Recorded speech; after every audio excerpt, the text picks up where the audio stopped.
देखिए गौर करिए, आज थोड़ा सा आप लोगों से सहयोग चाहेंगे, बातें ना करें, ठीक? अच्छा, कभी कभी ऐसा आश्चर्य नहीं होता अंदर से कि केवल एक ही दो लोगों की तरफ देखकर ही नहीं बात बोलते हैं? कभी तो अंदर से आवाज आती होगी, समझ गए? कभी खराब लगता ही नहीं तो सुधार खास करोगे। चलिए कोई बात नहीं, शुरू करते हैं। रीजनिंग जो है, रीजनिंग में अगर मुख्य रूप से देखा जाए तो आमतौर पर रीजनिंग जब हम पढ़ते हैं तो हम लोग रीजनिंग को बहुत हल्के में ले लेते हैं, क्योंकि एसएससी ने रीजनिंग को सबसे ज्यादा बदनाम किया है, सबसे ज्यादा। क्योंकि रीजनिंग सबसे सरल अगर पूछी जाती है तो केवल एक एग्जाम है एसएससी, और ये भी हुआ करता था, अब है नहीं, है ना? एसएससी ने भी तेवर बदल लिए अपने। और आपको बता दें, स्टूडेंट्स भी थोड़ा सा गलती कर देते थे, वो एसएससी की रीजनिंग लगा के और वो तय कर लेते थे कि रीजनिंग हम सीख गए हैं, हमें आती है। एसएससी की रीजनिंग में हर दूसरा लड़का या कह सकते हो हर स्टूडेंट जो है, अगर वो 25 प्रश्न करके आता है पेपर में, तो 25 में उसके लगभग 21 से 22 सही होते ही होते हैं। मेरी बात समझ लो, स्थिति तो यहां तक होती है, बहुत से बच्चे हैं जो 25 के 25 सही हो जाते हैं, ठीक? तो इससे ये तय नहीं कर सकते हैं कि रीजनिंग हमें आ गई या हम अच्छे से सीख गए, क्योंकि ये जो है ये दरअसल उस पेपर का रिजल्ट है जिस पेपर में रीजनिंग पूछी ही नहीं जाती है, या ये कह सकते हो कि उसमें केवल और केवल पूछा जाता है जनरल एप्टीट्यूड।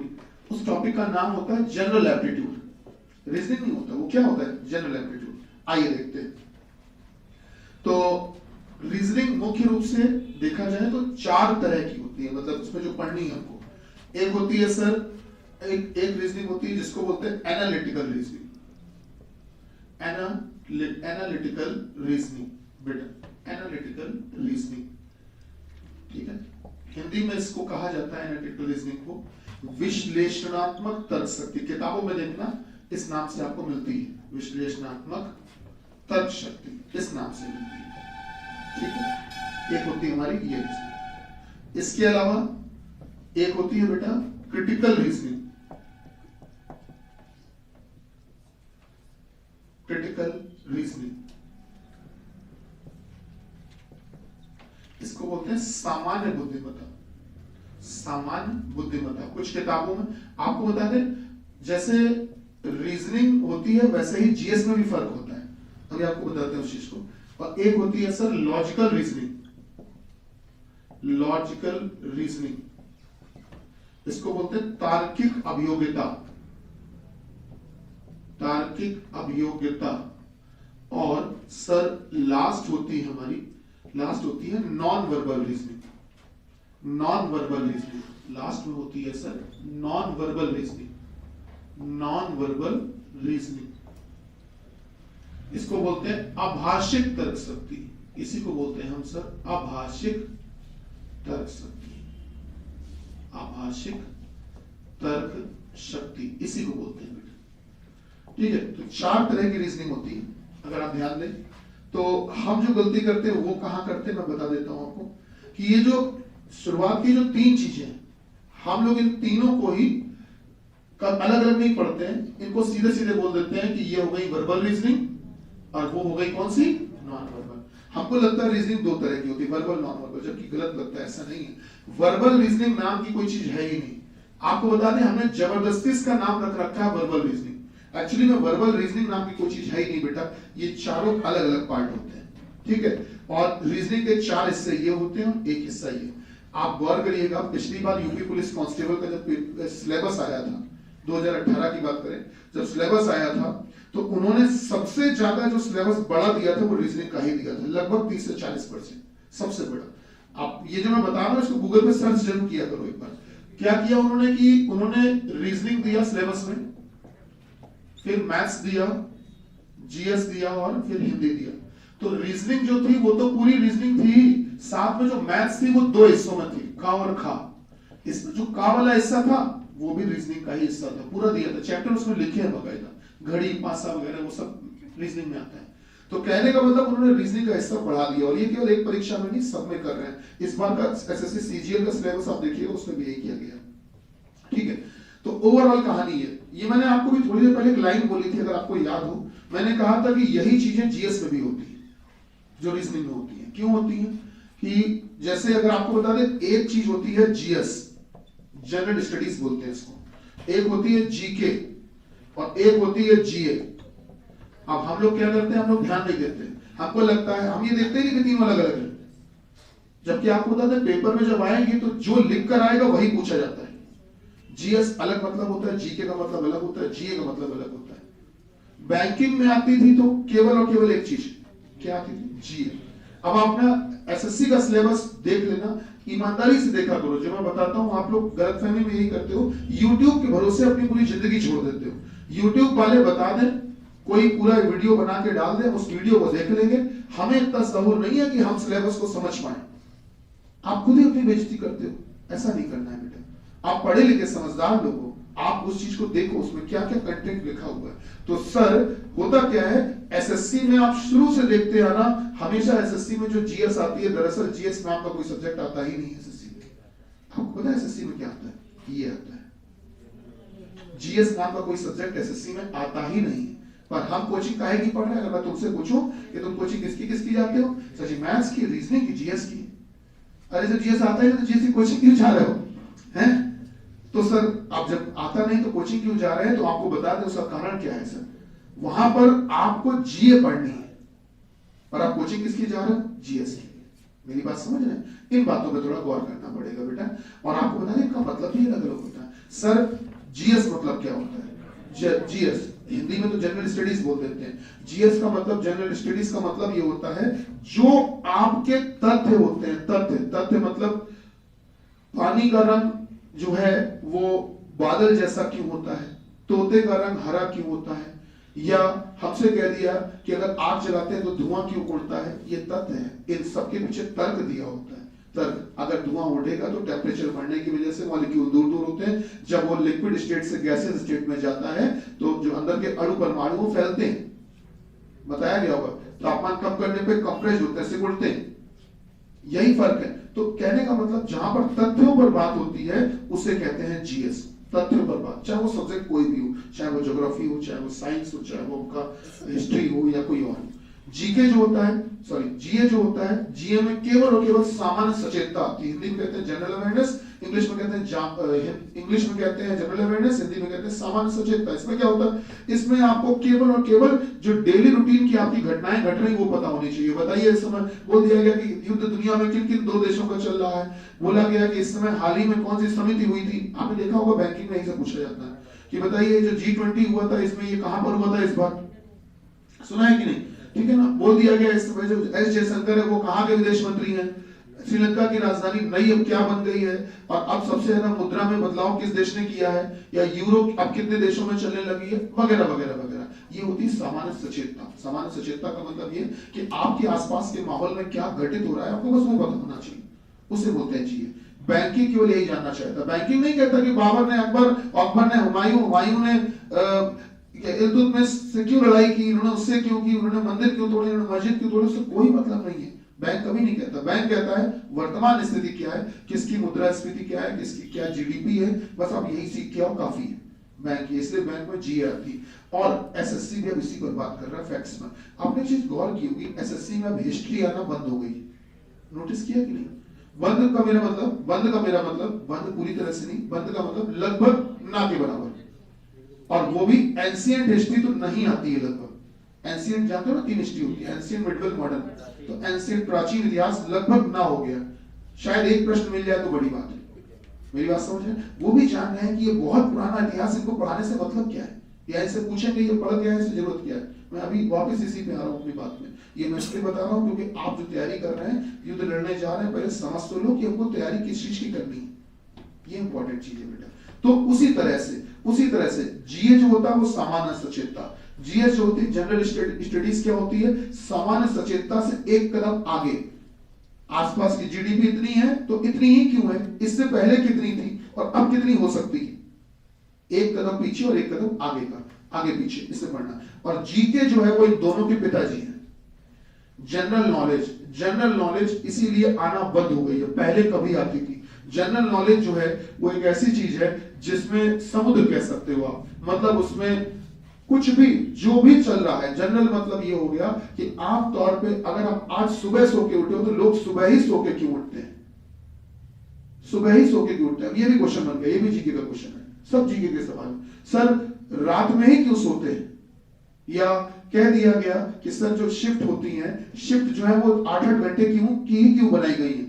12-12 घंटे की 2 शिफ्ट क्यों नहीं बना दी गई? आपको पता है 8-8 घंटे की जो बनाई जाती है। सर कुछ भी जीके में हो सकता है, तो जीके एक सागर है, इसीलिए जीके आना बंद हो गया। जैसे कभी कभी कह देते हैं ना बच्चे, मैंने देखा है बच्चों से तैयारी करने का बहाना है उनके पास, वो क्या कहेंगे, सर रीजनिंग तो आपको पता है कितनी पढ़नी है, मैथ्स भी पता है कितनी पढ़नी है, इंग्लिश हिंदी भी पता है, सर लिमिटेड सिलेबस है। जीके तो सर अनलिमिटेड होता है। वो बोलते ही गलत है, वो जब जीके की बात करेंगे तब अनलिमिटेड होता है, लेकिन उनके में जीके आ ही कहां रहा है, आ क्या रहा है पता है? ये 2 चीजें। तो सर आप कैसे बोल सकते हो अनलिमिटेड होता है? सर लिमिटेड है, जीएस में उन्होंने साफ साफ बता रखा है, यही सब्जेक्ट है। आप ध्यान से देखिए, सब्जेक्ट सब दिए हुए हैं और उतना ही पढ़ना है बस, उसके अलावा कुछ नहीं। आपके मन में गलतफहमी रहती है कि वो कुछ भी पूछ लेते हैं, सर पता नहीं। सर आपको बता दो जीके आती किसमें? सिविल सर्विसेज के एग्जाम में जीके आती, सीडीएस में जीके आती, यूपीएससी एग्जाम करवाएगा जीके पूछेगा, यूपीएससी जानते हो ना, वो जीके पूछेगा, उसका स्टैंडर्ड है। लेकिन बाकी जो नॉर्मल एग्जाम है बेटा, एग्जाम कमीशन वो जीए और जीएस देते हैं। अब आ जाते हैं अपने पे, रीजनिंग जिस पर हम लोग चल रहे थे। हाँ जी, क्या चीज? जी और सीए, करंट अफेयर। हाँ कह सकते हैं, कह सकते हैं, बिल्कुल कह सकते हैं।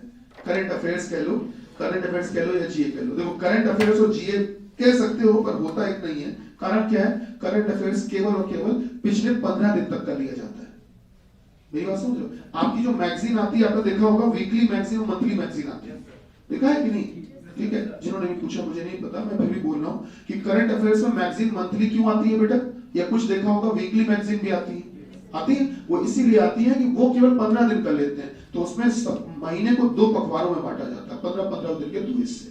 ठीक, तो उसमें क्या किया, पिछले 15 दिन की घटनाएं और इसके आगे के 15 दिन की घटनाएं, इन सबको मिला के वो एक मैगजीन बना देते हैं। करंट अफेयर्स केवल बहुत ज्यादा आपको ले जाएगी तो 15 से या बहुत ज्यादा 1 महीना, इससे ज्यादा नहीं। लेकिन जो जीए है वो सर उससे भी पीछे ले जाएगी। अब जैसे G20 सम्मेलन आपको पता है अभी नहीं हुआ है, टाइम हो गया थोड़ा सा, मालूम है, लेकिन उसको जीए में पूछा जाएगा, करंट अफेयर्स में नहीं पूछा जाएगा। भैया जिसने पूछा था, अच्छा समझ गए भैया?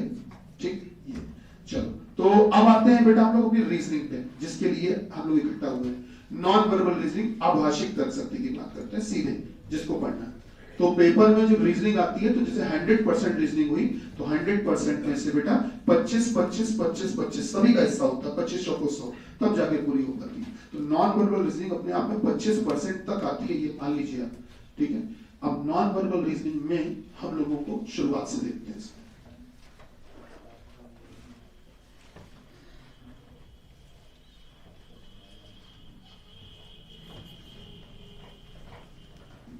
देखिए जैसा नाम वैसा काम इसका, बोला गया अभाषिक तर्क शक्ति, नॉन वर्बल रीजनिंग है ना, जिसमें भाषा का कोई काम ही नहीं है, केवल चित्रों से सारा काम होगा, चित्रों से, चित्रकारी से, भाषा है ही नहीं उसमें। जैसे प्रश्न बोल दिया गया कि बताइए कि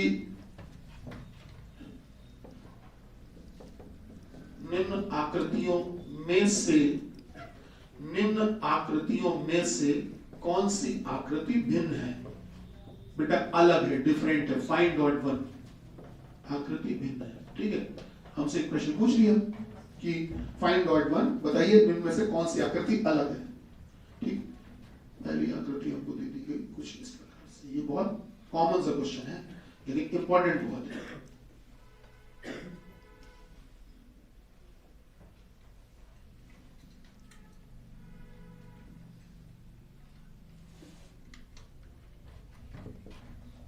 दूसरा ऑप्शन सर हमको ये दिया,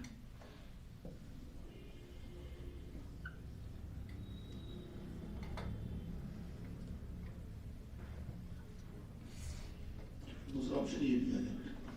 तीसरा ऑप्शन दिया जा रहा है कुछ इस तरह से, तीसरा ऑप्शन जो है वो इस तरह से दिया जा रहा है।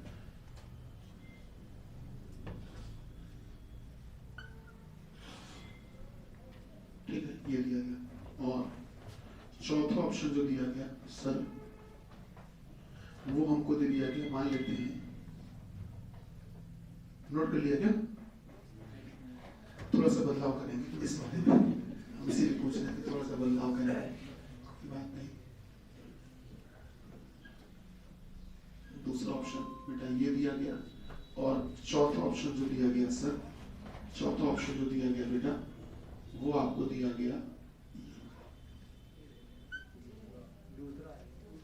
ये दिया चौथा ऑप्शन। और हमसे क्वेश्चन ऊपर लिखा ही हुआ है, क्या पूछा गया? ये आपको 4 ऑप्शंस हैं, इनमें से पूछा गया अलग कौन सा है? बताएं सर, अलग कौन सा है? पहला, दूसरा, तीसरा, चौथा। स्वर व्यंजन पता है? स्वर व्यंजन, वॉवेल कॉन्सोनेंट बताओ सर, अलग कौन सा? चौथा किसी को नहीं लग रहा है क्या? कौन सा है चौथा? आंसर दूसरा ही सही, दूसरा ही सही। पढ़िए ऊपर क्वेश्चन की भाषा क्या थी? इन आकृतियों में से अलग कौन है? और ये टॉपिक है नॉन वर्बल रीजनिंग, अभाषिक तर्कशक्ति। यहां भाषा तो है ही नहीं, तुमने ये कैसे सोच लिया कि अक्षर H लिखा है? सर ये अक्षर H नहीं, एक डिजाइन बनी है। जैसे ही तुम इसको अक्षर H J M सोचोगे, इसका मतलब तुमने एक भाषा का सहारा ले लिया। कौन सी भाषा? अंग्रेजी। मतलब तुम आगे वर्बल रीजनिंग में, और जबकि ये प्रश्न किसका है? नॉन वर्बल का। नॉन वर्बल मतलब यहाँ कोई भी लैंग्वेज है ही नहीं, ना हिंदी, ना इंग्लिश, ना जीएस, कुछ नहीं।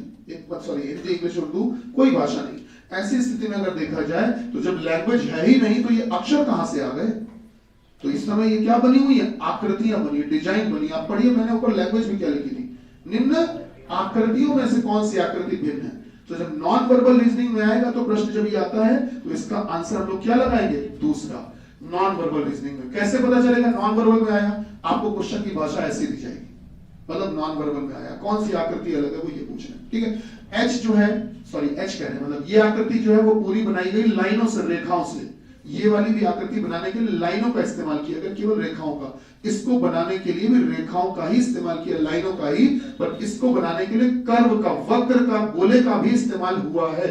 इसलिए सर ये आकृति अलग है। और अब यही प्रश्न दोबारा से वर्बल रीजनिंग में भी आता है, क्लासिफिकेशन नाम के टॉपिक में। अगर आप ध्यान से देखोगे तो वर्बल रीजनिंग में आता है कि फाइंड ऑड वन, विजाती छांटिए, मतलब विषम पद छांटिए। सुना है कि नहीं? फाइंड ऑड वन, या कह सकते हो विषम पद छांटिए।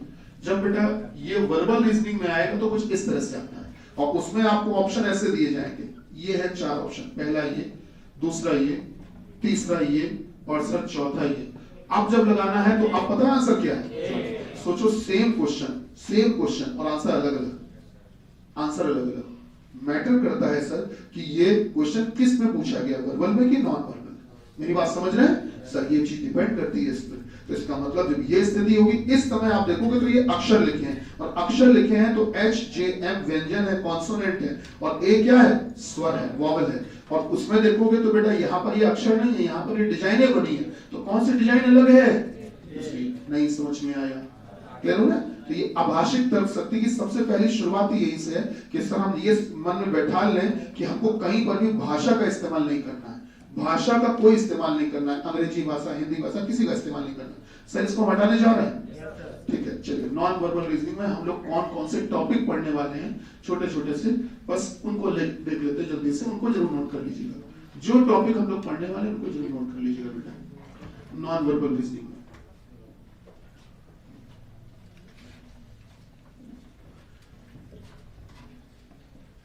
सर पहला, अगली आकृति बताइए, या अगली आकृति छांटना, वो एक ही बात है। अगली आकृति बताइए, इसको इंग्लिश में आप कहते हो नेक्स्ट फिगर। एक टॉपिक हम लोग ये पढ़ने वाले हैं, नेक्स्ट फिगर। दूसरा सर, दूसरा पढ़ेंगे भिन्न आकृति छांटिए। भिन्न आकृति, जो प्रश्न अभी हमने एग्जांपल आपको दिया था वही, भिन्न आकृति छांटिए।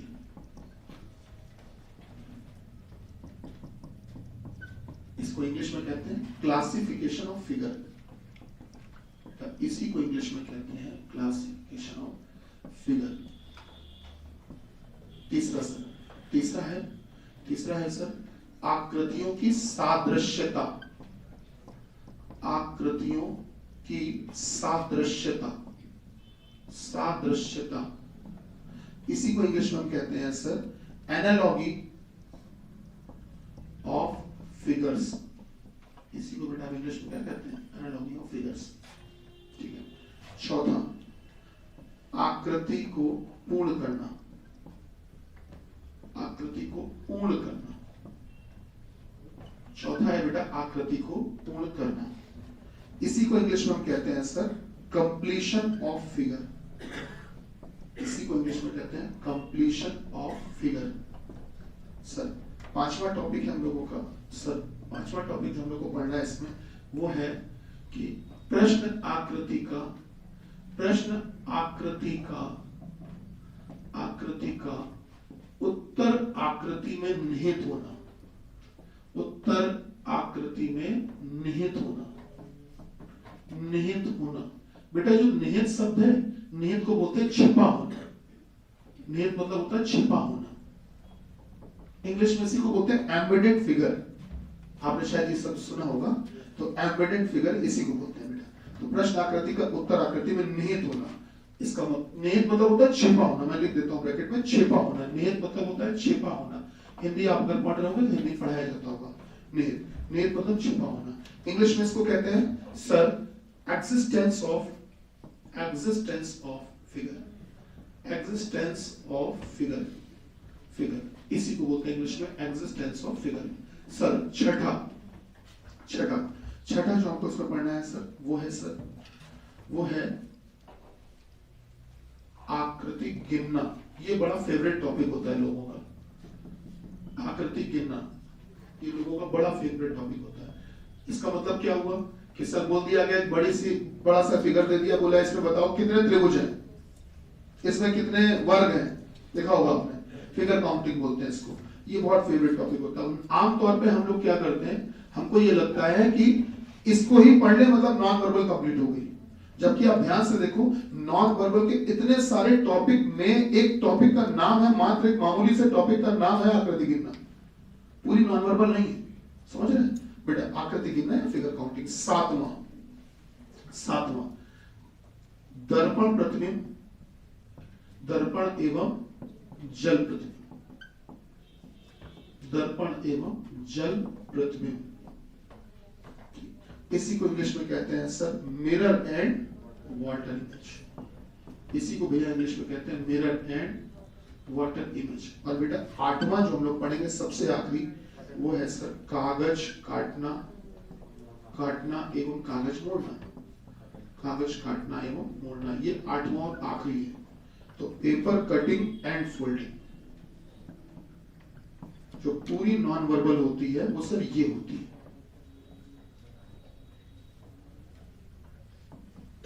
ठीक है, अब आप इसी से तय कर सकते हो कि आप अभी तक नॉन वर्बल में पढ़ते कितने थे। आपने एसएससी के पेपर दिए होंगे, दे रहे होंगे, नो डाउट। मैंने पहले टॉपिक शुरू करने से पहले एक बात कह रही थी कि एसएससी में जिसके भी नंबर अभी तक 25 में से 23 या 24 या 22 आ रहे थे, 25 के 25 सही हो रहे थे, वो इस गलतफहमी में हरगिज मत रहिएगा बेटा कि आपकी रीजनिंग कंप्लीट है। मेरी बात शायद आपको अच्छी न लगे, लेकिन सच्चाई है ये बेटा, क्योंकि हमारे पास ऐसे लोगों की लिस्ट भरी पड़ी है जिनके पूरे के पूरे सही हो जाते हैं, लेकिन बावजूद उसके वो निरंतर रूप में कुछ ना कुछ नया पढ़ने का प्रयास करते रहते हैं, क्योंकि वो जान रहे हैं कि एसएससी की रीजनिंग बहुत बेसिक रीजनिंग आती है। जनरल एप्टीट्यूड मैंने आपको बताया था, जनरल एप्टीट्यूड। जिस बच्चे ने जीवन में कभी रीजनिंग ना पढ़ी हो उसको तो एसएससी का पेपर दे दो, वो भी 25 में से 20 सही कर देगा। नहीं 20 तो मेरे ख्याल से 17-16 तो कर ही देगा निश्चित है, जिसने जीवन में रीजनिंग ना पढ़ी। कक्षा 7-8 में पढ़ाई जा रही है, आपको पता है रीजनिंग आ चुकी है। जो लोग इंग्लिश मीडियम के बच्चे ट्यूशन पढ़ाते होंगे आप में से अगर कोई, तो आप देखिएगा रीजनिंग अब छोटे बच्चों में आ चुकी है, अब एकेडमिक में आ चुकी है, तो वो बचपन से पढ़ाई जा रही है, तो हर बच्चा कर लेगा ना। तो वही इसीलिए रीजनिंग का जो बड़ा सेगमेंट है वो बेटा ये जो लोग अब पढ़ रहे हैं। चलिए शुरू करते हैं। 8 तरह का टॉपिक हम लोग को इसमें पढ़ना है। हम सभी का आपको एक एग्जाम्पल भी बताएंगे। सर इसको हटा दें, सर ये हटा दें। चलिए शुरू करते हैं। पहला आइए देखते हैं, पहला अगली आकृति बताइए, नेक्स्ट फिगर आइए देखते हैं कैसे।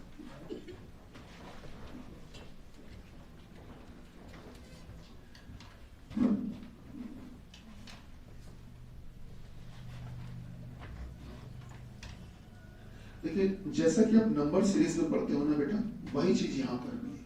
नंबर सीरीज में जो आप पढ़ते हो ना, कि जैसे आपको दे दिया गया 4, फिर दे दिया 4 के बाद दे दिया, जैसे मान लेते हैं 7 के बाद दे दिया आपको 4 के बाद 7 के बाद में दे दिया 12 के बाद में दे दिया 19 वगैरह वगैरह, नॉर्मल वो देते हैं अगला क्या आएगा। तो आप इसमें नंबर सीरीज में ऐसे ही तो करते हो, जोड़ के या घटा के।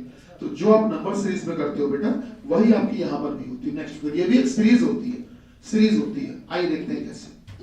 तो पहचानने का तरीका या उसको सॉल्व करने का तरीका बता देते हैं आप, कि जैसे एक स्क्वायर हमने वर्ग बनाया आपके सामने, मान लेते हैं वर्ग है, लगभग वर्ग जैसा, ठीक आप कह सकते हैं।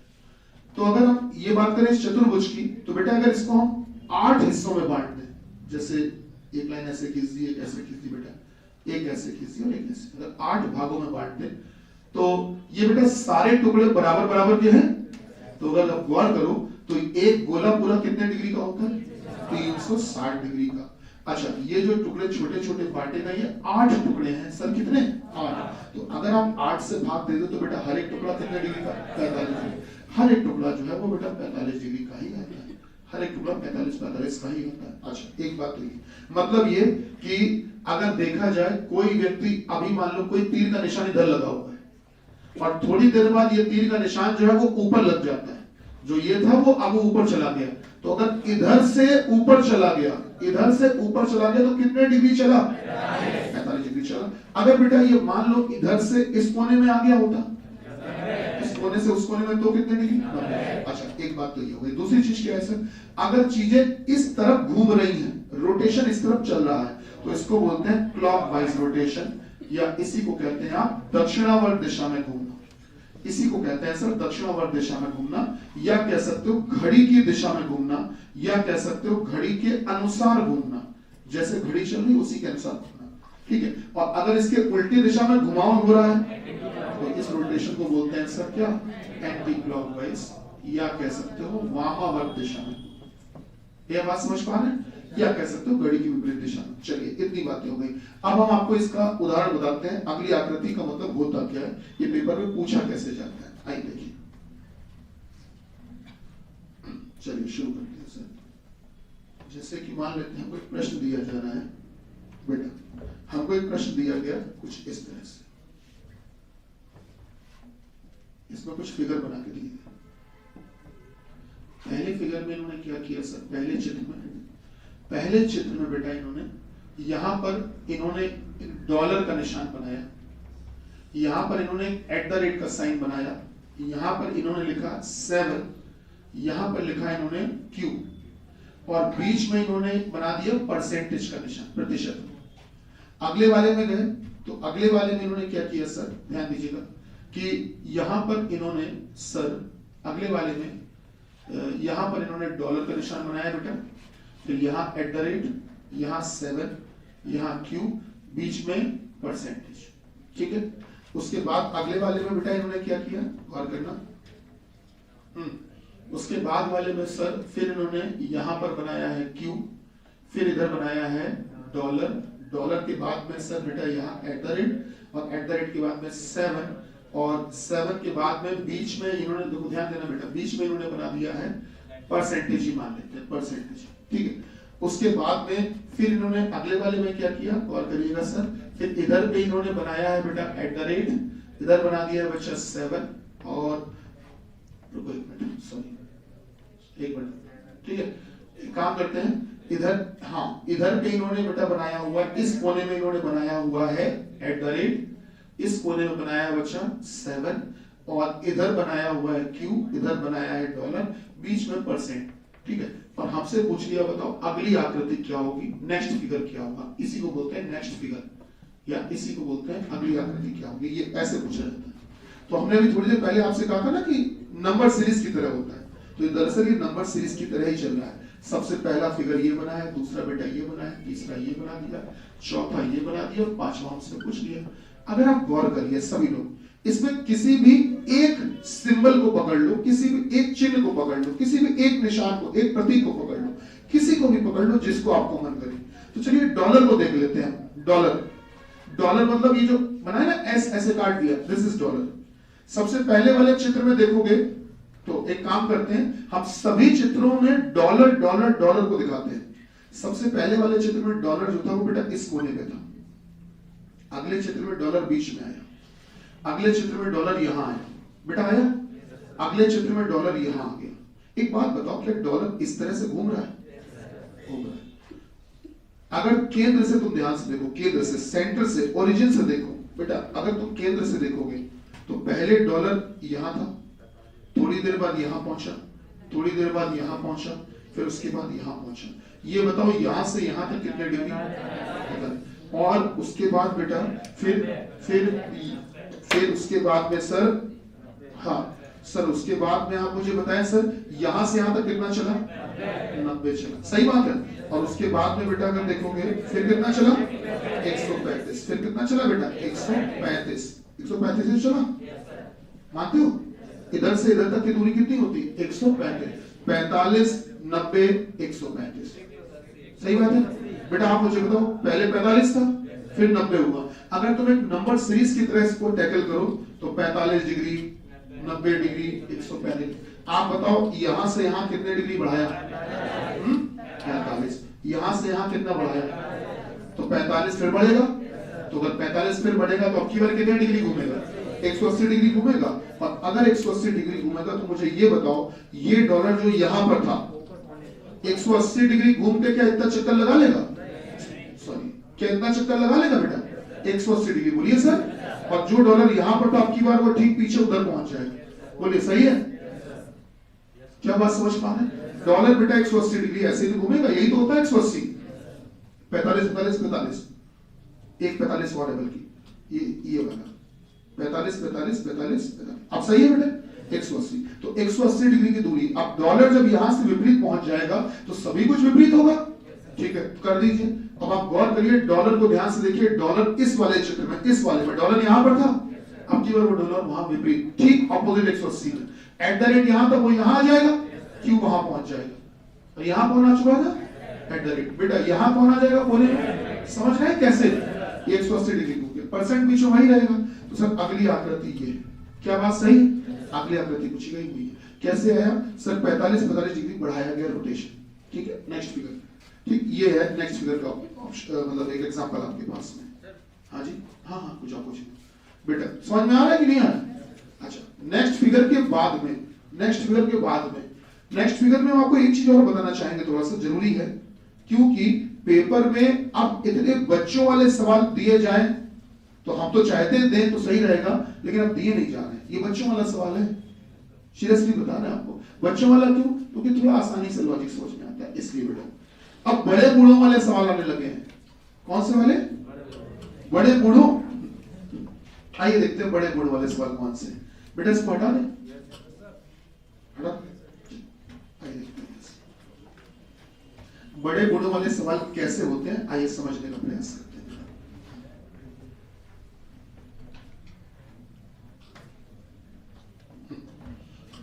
हमको इन्होंने क्या किया, इस तरह से सर पहला फिगर दिया, बल्कि एक साथ बना देते हैं सारे। इन्होंने जो ये चित्र बना के दिए, गौर करना बेटा, यहां पर इन्होंने लिखा था आर, आर के बाद में लिखा था एक तीर का निशान यहां बनाया था बेटा। उसके बाद में इन्होंने बनाया था यहाँ डब्लू, डब्लू के बाद में लिखा था बेटा 7, और बीच में बनाया था हैज, ठीक। अगले वाले में क्या किया, गौर करिएगा सर, अगले वाले में बेटा इन्होंने क्या किया कि यहां पर इन्होंने बनाया ये, समझ रहे हो? ध्यान दे पा रहे, उल्टा आर कह सकते हैं। अच्छा, यहां पर इन्होंने बनाया कुछ ऐसा, सही बात है ना? व्हाट एन इमेज ना? Very good. के उसके बाद में सर यहां पर इन्होंने बना दिया है ऐसे, और यहां इन्होंने बना दिया ये, ठीक।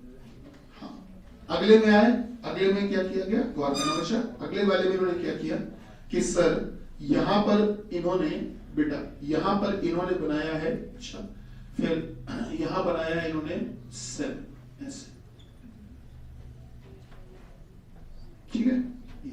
और उसके बाद में सर यहां इन्होंने बनाया है बेटा ये, और उसके बाद में बच्चा यहां बनाया है ये, और उसके बाद यहाँ बनाया है ये, और यहाँ पर इन्होंने बना दिया है कुछ इस तरह से, ठीक। अच्छा, इसके बाद में अब इन्होंने यहाँ पर जैसे अगर देखा जाए, यहाँ पर अगर गौर किया जाए तो इसी की बात कर लेते हैं। पूछ लिया कि क्या है, यही मान लेते हैं, पूछ लिया क्या है, तो आपको पता है इसमें है क्या चीज, जो मैंने आपसे कहा था ना कि रिलेशन कैसे बनता है किस चीज का। तो देखने में जब मैंने ये बनाना शुरू किया था तो आप ज्यादातर लोगों को ये लगा था सर जी ये हर एक का जल प्रतिबिंब आप बना रहे हैं, लेकिन आपको बता दें इस पहले वाले का संबंध दूसरे से है ही नहीं। पहले का संबंध बचा किससे, तीसरे से, तो फिर दूसरे का संबंध चौथे से। आपको देखा होगा नंबर सीरीज में अल्टरनेट सीरीज भी आती है, तो आप बेटा थोड़ा स्टैंडर्ड बढ़ा रहे हैं। पहले का संबंध तीसरे से, ये है पहला फिगर सर, ये है दूसरा, और ये है बेटा तीसरा, और ये क्या है बच्चा, तो पहले का संबंध तीसरे से और दूसरे का चौथे से। अच्छा एक बात बताओ सर, हमको एक बात बताइए सर, यहाँ पर जो तुम पहले से तीसरे पर पहुंचे हो, तो ये जो नीचे वाला 7 था, ये यहां से उठ के ऊपर वाले कोने में पहुंचा दिया। अच्छा पहुंचाया तो, लेकिन जो 7 ऐसा था ना, इसको इन्होंने ऊपर पहुंचाया तो ऐसा पहुंचा दिया, ऐसा। आप बताओ क्या इसका दर्पण प्रतिबिंब बना दिया, इसका मिरर इमेज बना दिया। अच्छा ठीक है, ये तो समझ में आ गया, वो भी कितने डिग्री, इस कोने से उस कोने पे, तो 90 डिग्री। कोने से कोना, कोने से कोना कितनी दूरी होती है, 90 की। हमेशा ध्यान रखना, कोई एक कोने से दूसरा कोना 90 का होता है, ठीक है। तो इन्होंने हमसे क्या कहा सर, 7 को ऊपर पहुंचाया जरूर, वो भी घड़ी की दिशा में घुमाया, 90 डिग्री चलाया, लेकिन जब पहुंचाया तो दर्पण प्रतिबिंब बन गया। तो 7 यहां से वहां पहुंचा दर्पण प्रतिबिंब के रूप में, R यहां से इस कोने पहुंचेगा दर्पण प्रतिबिंब में। आप बताओ दोस्तों, R का दर्पण प्रतिबिंब अगर आप बनाओगे तो क्या उल्टा ऐसा ही तो बनाओगे, पलट जाएगा, है ना, नीचे नहीं बगल में पलटेगा। ऐसे तीर का निशान अगर पलटेगा तो वो तो बेचारा वैसे ही रहेगा। W को अगर तुम दर्पण प्रतिबिंब में मिरर इमेज में देखो तो वो तो वैसे ही दिखेगा, समझ पा रहे हो। तो इन्होंने दर्पण प्रतिबिंब बनाया, लेकिन 90 डिग्री घुमाकर, और बीच वाला जो हैज है, आप गौर करो, इसकी जो बनावट थी कुछ ऐसी थी पहले, और जब उधर बना तो बच्चा कुछ ऐसा बन गया। आप बताओ क्या दर्पण प्रतिबिंब का रूप बन रहा है कि नहीं बन रहा है, समझ पा रहे हैं सर।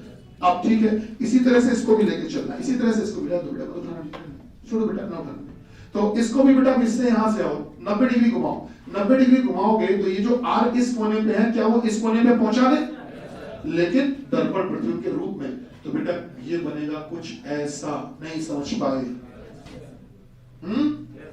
ये बेटा दर्पण प्रतिबिंब के रूप में ऐसा। अच्छा ये जो एरो है ये नीचे आ जाएगा, लेकिन दर्पण प्रतिबिंब में तो बेचारा वैसे ही दिखेगा। 5 जो है ये यहां से ऊपर चला जाएगा, और कुछ ऐसा, बेटा समझ पा रहे हैं। और ये जो K है वो इस कोने से इस कोने में आ जाएगा, कुछ इस रूप में। और जो ये फाई है, अगर इसको तुम दर्पण प्रतिबिंब में देखोगे तो वैसे ही दिखेगा। क्या बात थोड़ी बहुत समझ पाए सर। अब पेपर में ऐसे क्वेश्चन दिए जा रहे हैं थोड़ा सा परेशान करते हैं, जिनमें क्या होता है कि हमको नेक्स्ट फिगर तो पूछ रहे हैं, साथ ही साथ मिरर और वाटर इमेज का भी खेल खेल रहे हैं हमारे साथ। नोट कर लीजिए इसको, नोट कर लीजिए। अगली आकृति, अगली आकृति के बाद में सेकंड नंबर हमने क्या लिखवाया था, भिन्न आकृति छांटिए, है ना। अलग फिगर कौन सा, यही तो था शायद, भिन्न आकृति छांटिए।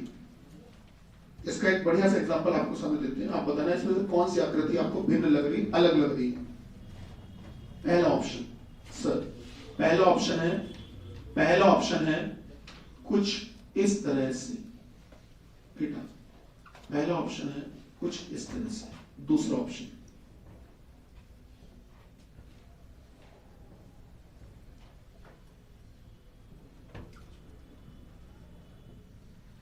ये, तीसरा ऑप्शन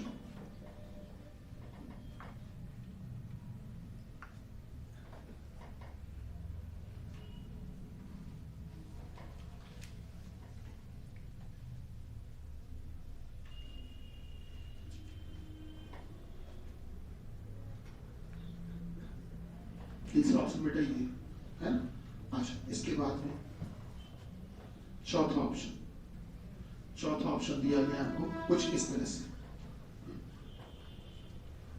चौथा ऑप्शन जो दिया गया है सर, वो हमको दिया गया है कुछ इस तरह से बेटा।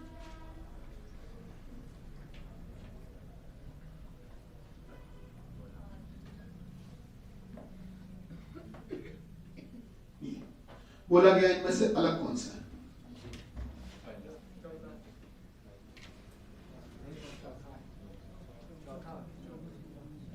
अलग कौन सा है? कभी भी ध्यान रखना, अगर आकृतियां काटी जा रही है, बांटी जा रही है, कभी भी आकृतियां बांटी या काटी जाती है, कभी भी अगर लाइन खींची जाती है, तो आप हमेशा ध्यान रखना जो बीच में बंटवारे हुए हैं, सबसे पहले वो बंटवारों को देखना। कभी देखो, अब जैसे आप में से शायद किसी के मन में एक बात आ गई होगी, सर जी पहला वाला जो बना वो गोला बना है, बाकी जो बनी वो लाइनों से बनी, मतलब ये भी आकृति बनी चतुर्भुज, एक क्वाड्रिलेटरल, एक स्क्वायर, वो लाइनों से, रेखा से बनी। ये जो बना हेक्सागोन, षटभुज, ये भी लाइनों से बनाया गया, ये त्रिभुज भी लाइनों से बनाया, पर वो बनाने के लिए गोले का इस्तेमाल किया गया। ये होता, ये बिल्कुल आंसर होता तब होता बेटा जब मैं आपको ये प्रश्न देता बच्चा, जब मैं आपको ये प्रश्न देता, पहली दूसरी आकृति है ये, तीसरी आकृति है बेटा ये, और चौथी आकृति है बच्चा ये। हाँ, अब आप बिल्कुल अगर पहला लगाते तो हमें कोई ऐतराज नहीं था, बिल्कुल सही था आंसर आपका इस समय, क्योंकि इस समय क्या है, ये आकृतियां इस रूप में दी है, पर इसके ऊपर आप ध्यान से देखो फर्क है, वहां पर आकृति को काटा गया है। जब भी कभी आकृति को काटा जाए या बांटा जाए तो हमेशा बंटवारों पर ध्यान देना। इसमें आपको बता दें सारे बंटवारे क्या है, बराबर बराबर, मालूम है कि नहीं? सारे बराबर, इसमें भी सारे बंटवारे बराबर, मालूम है कि नहीं बेटा? इसमें भी सारे बंटवारे बराबर बराबर है, लेकिन बेटा इसमें बंटवारे बराबर नहीं है। आपको पता है इसमें बंटवारे बराबर नहीं है। अगर आप ध्यान से देखोगे, देखो जैसे जो गोला है, आपको पता होना चाहिए इसको त्रिज्यखंड बोलते हैं, मालूम है कि नहीं? त्रिज्यखंड, त्रिज्यखंड सुना होगा, इसको आर्क बोलते हैं। तो एक त्रिभुज का ही आकार होता है, इसमें भी बन रहा है तो किसका आकार बन रहा है? त्रिभुज। सारे के सारे क्या बन रहे हैं? त्रिभुज। इसमें भी देखो सारे के सारे क्या बन रहे हैं? त्रिभुज। लेकिन इसमें ध्यान से देखो, ये त्रिभुज बना, ये त्रिभुज बना, ये त्रिभुज बना, और ध्यान से देखो भैया ये क्या है? त्रिभुज है क्या ये? मतलब कहने का क्या हुआ कि इसमें जो भी चीजें बन रही हैं सब एक जैसी बन रही हैं, पर इसमें सारी बंटवारे एक जैसे नहीं हुए। इसमें कुछ त्रिभुज निकल के आए और कुछ चतुर्भुज। अलग कौन सा है बेटा? चौथा। हर फिगर में जिसमें कि बंटवारा हो, जिसमें चीजें बांटी जाए या काटी जाए, हमेशा बंटवारे पे ही ध्यान देना, ठीक है? और जब समूचा फिगर दे दिया जाए, साबुत फिगर दे दिया जाए, कंप्लीट फिगर दे दिया जाए, बिना कटा फिगर दे दिया जाए, जैसे कि ये, तो इनमें देखना कि इनका स्वभाव कैसा है। स्वभाव मतलब सर इसका स्वभाव ये है कि एक वक्र से, कर्व से बनाया गया, गोले से बनाया गया, ठीक है ना? या ये भी कह सकते हो कि इसको बनाने के लिए आपने जो प्रकार होता है, प्रकार की मदद से बनाया, ठीक है? और बाकी को अगर देखोगे तो स्केल और पेंसिल से बन सकता है, नॉर्मली बन सकता है कि नहीं बन सकता है बेटा? तो इसलिए ये अलग है, बाकी सब एक जैसे है, ठीक है? एक बस एक बड़ा है। दोनों ही प्रश्नों में फर्क ये है बेटा, जब काटा जाए तो बंटवारे को ध्यान देना, और जब एक समान फिगर हो तो उसकी बनावट को ध्यान देना। हाँ बताओ, अब बताओ। तब हो जाएगा, हाँ वही लाइन मैंने जानबूझ के इसलिए नहीं की। अगर बेटा इसको मैं ऐसे बना देता, अब बिल्कुल सही था। अब ये इसी परिवार का हो गया, अब ये इसी परिवार का हो गया। अब हमको मजबूरी है कि एक ऑप्शन और बढ़ाना पड़ेगा, एक ऑप्शन और बढ़ाएंगे और वो हम गलत बनाएंगे तब हो पाएगा। बात समझ रहे हैं? एक ऑप्शन यदि हम और बढ़ाएंगे बेटा और वो गलत बनाएंगे तब हो पाएगा। और यदि मान लो एग्जाम में आप 5 ऑप्शन वाला बैंकिंग का पेपर होता है, या मेट्रो रेलवे का पेपर हो, या इंश्योरेंस का पेपर हो, ठीक है, उनमें 5 ऑप्शन आते हैं। एसएससी, रेलवे, पुलिस या जीडी, या बात कर लीजिए वीडियो, इनमें बेटा 5 नहीं, इसमें 4 ही आते हैं। अब परिस्थिति हो गई पेपर में ये प्रश्न आ गया, अब वो 4 ही ऑप्शन दे रहे हैं। बोले अब नहीं, बंदूक रख दी, बोले बताओ इनमें से अलग कौन है? पीछे पड़ गए, बोले अलग कौन है बताओ। अब बताना मजबूरी है। तो गौर करो, इसमें जो हिस्से हुए बंटवारे, फिर भी वही आएगी बात, बंटवारे। इसमें गिनो कितने बंटवारे हुए, गिनो टुकड़े गिनो। इसमें गिनो कितने टुकड़े, ऊपर वाले में गिनो कितने टुकड़े, 6। इसमें गिनो कितने, 1 2 3 4 5 6। बेटा इसमें भी 6, इसमें भी 6, और इसमें कितने, 8, और इसमें भी 8। अब जब बंटवारे हो चुके हैं तो बंटवारे अगर किसी में एक में केवल 6 होते तो हो जाता, बाकी 8-8 वाले हो गए। अब लेकिन इन्होंने क्या किया बेटा, 6-6 वाले 2 दे दिए। अब या तो ये एक और बना देते, एक बंटवारा और कहीं कर देते तो 8 हो जाते। तो ऐसी स्थिति में अब मजबूरी है, अब बंटवारों से काम नहीं चल पाएगा, अब बेटा बनावट से काम चलेगा। और इसकी बनावट क्या है, गोला, और बाकी सबकी क्या है, रेखा। इसलिए अलग कौन सा हो गया, इस परिस्थिति में, ठीक है? जब ऐसे क्वेश्चन की सिचुएशन के हिसाब से काम करना पड़ेगा, ठीक? चलिए कल एक काम करेंगे, इसके जो बचे हुए हैं पूरे उस पर ही बताता हूँ, तो उन सबके मैं एक एग्जाम्पल कर बताऊंगा, बस अभी मैं बता देता हूँ, है ना? कल मैं सबके एक एग्जाम्पल बताऊंगा, उसके बाद कल ही आपको शीट भी दे दूंगा। जी अब बताइए क्या?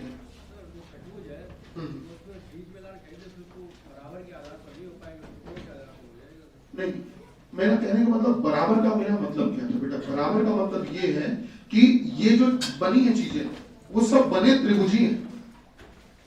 जैसे इसमें बने तो सब क्या बने थे? त्रिज्यखंड। इसमें बने सब क्या बने थे? त्रिभुज।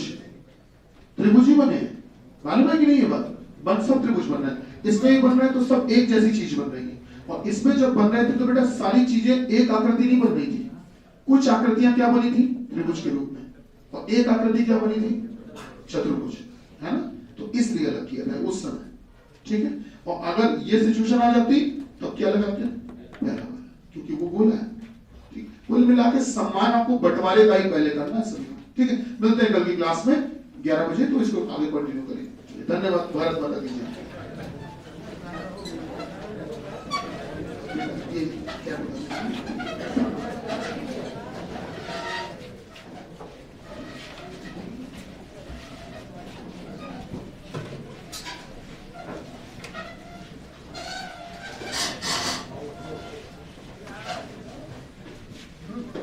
ये रोक